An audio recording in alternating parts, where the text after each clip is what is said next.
अभी के समय कोरोना और यूएस मार्केट रिसेशन की वजह से मार्केट में अच्छा खासा करेक्शन दिखाई दे रहा है और उम्मीद जताई जा रही है कि आने वाले 7-8 महीने भी काफ़ी वोलेटाइल रह सकते हैं।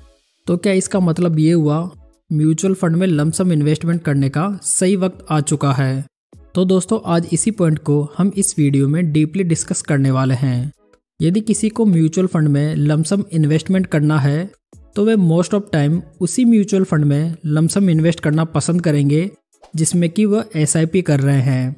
एग्जिस्टिंग एसआईपी वाले फंड में लमसम इन्वेस्टमेंट करना इसलिए बेस्ट माना जाता है कि इसकी वजह से आपके पास में बेवजह बहुत सारी म्यूचुअल फंड स्कीम्स इकट्ठा नहीं होती।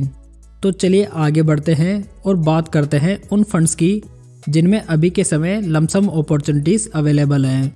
यदि अभी के समय देखा जाए तो स्मॉल कैप इंडेक्स में अच्छा डिस्काउंट दिखाई दे रहा है।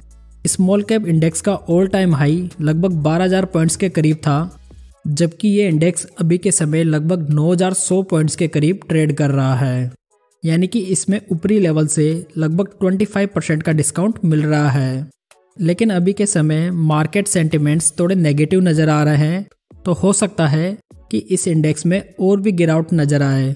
साथ में ये भी प्रेडिक्ट नहीं किया जा सकता कि आने वाले समय में ये कितने समय में अपने ऊपरी लेवल्स को ब्रेक कर पाएगा। वैसे स्मॉल कैप इंडेक्स ने 2020-21 में शानदार परफॉर्म किया था, लेकिन 2022 में इसकी हालत खस्ता रही है।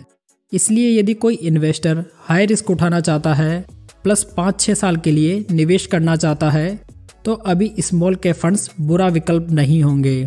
लेकिन फिर भी मेरी यही एडवाइस रहेगी कि आपको अपने लमसम अमाउंट को 3-4 टुकड़ों में बांटकर अगले 3-4 महीने में इन्वेस्ट करने का प्रयास करना चाहिए। इससे आपकी रिस्क बहुत कम हो जाएगी, क्योंकि मार्केट आने वाले 3-4 महीनों में कैसा परफॉर्म करेगा ये कोई भी प्रेडिक्ट नहीं कर सकता है। अब बात आती है कि स्मॉल कैप कैटेगरी में कौन से म्यूचुअल फंड लमसम के लिए बेस्ट रहेंगे। तो स्मॉल कैप फंड्स में एक्सिस स्मॉल कैप फंड और Canara Robeco small cap fund एक अच्छी चॉइस हो सकते हैं। वैसे एसबीआई स्मॉल कैप फंड भी एक अच्छा ऑप्शन है, लेकिन अभी इस फंड में लमसम अलाउड नहीं है।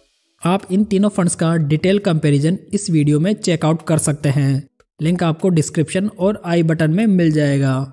यदि लमसम के लिए दूसरी अपॉर्चुनिटी की बात की जाए तो वो अभी आईटी सेक्टर में दिखाई दे रही है। यदि निफ्टी आईटी इंडेक्स का चार्ट देखा जाए तो इस इंडेक्स फंड ने जनवरी 2022 में अपना हाई 39,000 लगाया था, लेकिन इसके बाद में पूरे 2022 में आईटी फंड्स नीचे की ओर ही जाते हुए दिखाई दे रहे हैं, जिसकी वजह से अभी आईटी इंडेक्स लगभग 28,000 पॉइंट्स पे ट्रेड कर रहा है। आईटी इंडेक्स फंड में हाईएस्ट लेवल से लगभग 30% का डिस्काउंट अवेलेबल है, जो कि काफ़ी अट्रैक्टिव भी है। लेकिन अभी भी आईटी स्टॉक्स के हालात कुछ बढ़िया नज़र नहीं आ रहे हैं।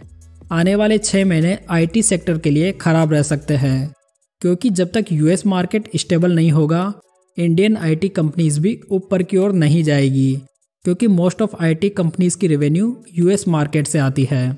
यूएस मार्केट में स्टेबिलिटी के बाद में आईटी स्टॉक्स में शार्प रिकवरी देखी जा सकती है, लेकिन इसमें कितना टाइम लगेगा बताना थोड़ा मुश्किल है।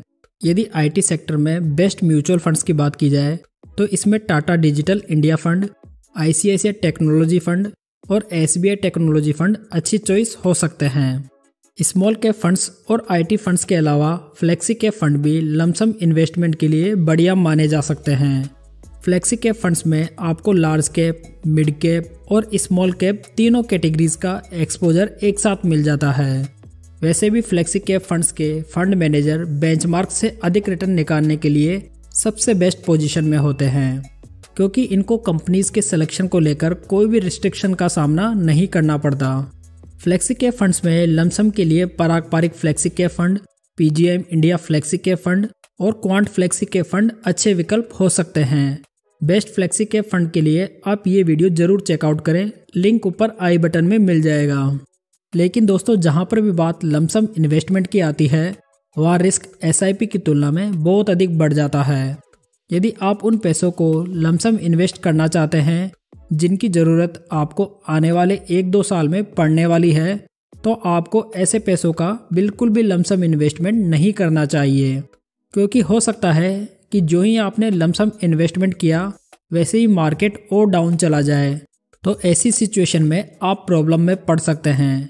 इसलिए जिन पैसों को आप 5 से 7 साल के लिए छोड़ सकते हैं उन्हें आप एक सिस्टमेटिक मैनर में लमसम इन्वेस्टमेंट कर सकते हैं, क्योंकि ऐसे पैसों को यदि लमसम इन्वेस्टमेंट करने के बाद में मार्केट और गिरता भी है तो आप लॉन्ग टर्म टाइम होराइजन में अपने रिटर्न्स को कंपनसेट कर सकते हैं, जो कि शॉर्ट टर्म में पॉसिबल नहीं होता।